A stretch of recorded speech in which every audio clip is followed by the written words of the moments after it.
Pak, Rasul tidak pernah mengajarkan ulang tahun kelahiran, ulang tahun kematian, ulang tahun pernikahan, ulang tahun negara, ulang tahun organisasi.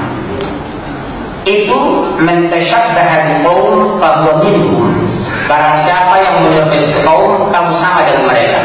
Yang melaksanakan itu orang Nasrani. Jangankan ulang tahun pribadi yang pakai lilin. Islam itu ilmiah. Coba lihat betapa bodohnya orang-orang kafir. Sudah dipasang lilinnya, baru ditiup. Untuk ditiup kenapa dipasang? Dan ternyata bodoh. Pasang lilinnya, tiup lilinnya. Yang kedua, tradisi minta panjang umur. Tidak ada doa minta panjang umur, yang ada berkah. Karena yang suka minta panjang umur, pertama jin, kedua iblis. Makanya jin itu umurnya 1500 tahun, 2000 tahun.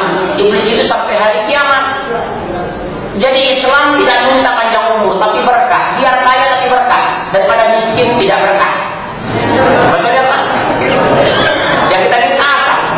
Apa? Ilman nafi'ah, ilmu yang bermanfaat. Rizqan thayyiban, rezeki yang baik. Wa amalan mutaqabbalan, amal yang diterima. Karena amal itu rusak karena dua sebab. Pertama syirik, kedua bid'ah. Itu kan doa kita.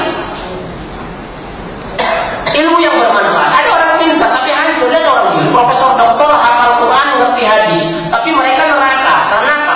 Menghujat Allah dengan ayat-ayat Al-Quran yang mereka selewengkan tafsir dan maknanya. Allah biarkan mereka karena mereka mengikuti bukan jalan orang-orang mukmin. Wala huda wala hidayah munir. Mereka menolak kebenaran, menolak Allah, menolak Quran tanpa hidayah dan tanpa petunjuk dari Allah, dari kitab yang bercahaya. Makanya ciri-ciri orang beriman itu bukan menafsir Al-Quran menurut otaknya, tapi berdasarkan Rasul dan sahabat. Saya ulangi, tafsir yang paling abdullah, tafsir ayah bil ayah, Al-Quran di tafsir Al-Quran, dan tafsir ayah bil hadis, Al-Quran di tafsir hadis. Tidak semua orang punya otoritas bisa menafsir Quran, karena dia tidak memahami Al-Quran. Betul?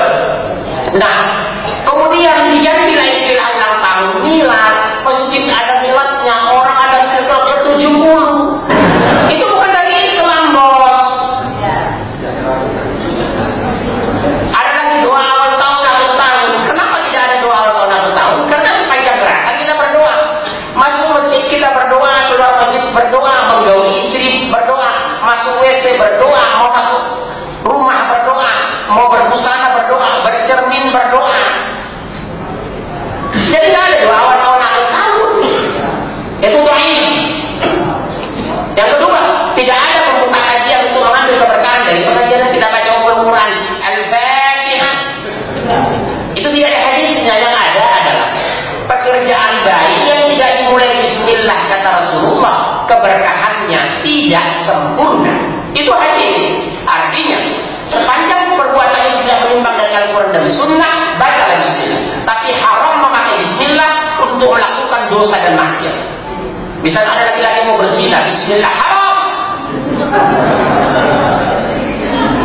Mencari uang dengan cara yang haram, hukumnya haram. Bersedekah dengan uang haram, hukumnya haram. Mengkritisi orang dengan cara begini, hukumnya haram. Betul ya Ustaz? Beliau ini dari Demokrat, saya lihat bajunya, subhanallah. Makanya saya sengaja saya pakai warna merah supaya berani saya. Jadi itu nggak boleh. Kita sampaikan kepada orang, tidak ada. Cuma saya susah membicarakan, mengangkat ini sebagai topik sentral. Kenapa Pak? Oknum-oknum Ustaz di luar masih lihat di televisi, oknum kiai masih lihat di pesantren. Betul. Mereka anggap enggak apa-apa.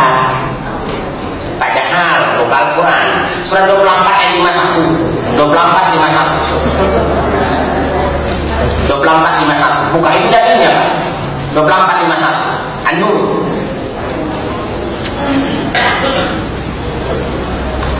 Ya. Surah 24 ayat 51. Hanya ucapan orang-orang mukmin yang apabila mereka diajak kepada Allah dan Rasulnya agar Rasul memutuskan perkara di antara mereka, Mereka berkata, kami mendengar dan kami taat, dan mereka itulah orang-orang yang beruntung. Itulah hukum dari Allah dan Rasulnya. Di luar kebiasaan Allah dan Rasulnya jangan ikuti, karena hukum Islam sudah sempurna. Selesai, gampang. Jadi jangan ada berdalih kata guru saya, kata kiai saya, kata ustaz saya. Al-Quran diturunkan kepada Allah, bukan kepada kiai, bukan kepada saya, bukan kepada Jepri, bukan kepada Mama Dede. Al-Quran turun kepada Rasulullah, sempurna menerima Al-Quran, memahami Al-Quran, mengimani Al-Quran, mengamalkan Al-Quran, dan mengajarkan Al-Quran. Siapa itu? Rasulullah Muhammad sallallahu alaihi wasallam. Jelas?